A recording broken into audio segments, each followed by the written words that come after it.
Oikein hyvää päivää ja tervetuloa katselemaan Java-ohjelmat-sarjan toista osaa. Tässä osassa mä näytän teille noppaohjelman ja mä päätinkin jo nyt alkaa puhumaan. Eli tää noppaohjelma koostuu 3 eri nopasta, tästä tavallisesta nopasta, Dungeons and Dragons nopasta ja tämmöisestä D20. Eli aloitetaan tosta tavallisesta nopasta eka.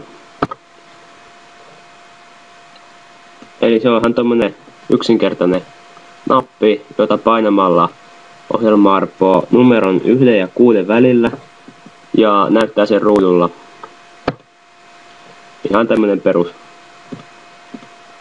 Sitten päästäänkin Dungeons and Dragons noppaan, mikä on sinänsä ihan hauska, koska se on niinku semmonen noppakokoelma, että siinä on D4, eli noppailla voi heittää 1 ja välillä, Just. En halua vaihtaa. Voi.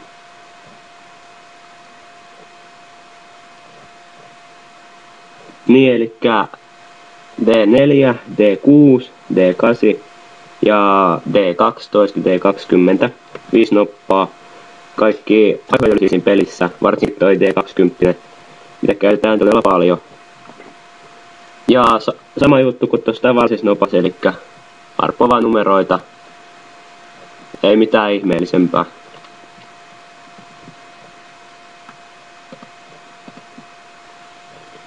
Sitten päästäänkin tohon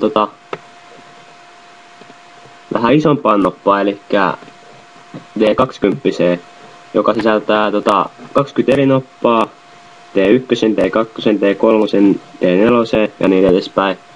Ja näköjään, koska mulla on miniläppäri, niin tää lagaa ihan hirveesti.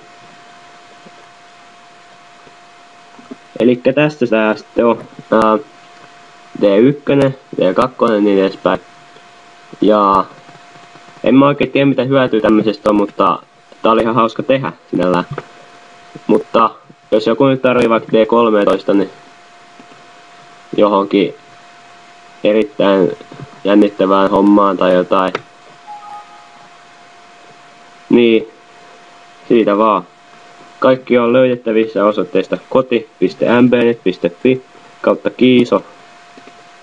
Kiitos katselusta ja sori, että tää mikki rätisee aika paljon ja kaikkea, koska tää tulee suoraan koneelta. Pitäis varmaan ostaa parempia sillain, mutta katsotaan nyt. Moi moi!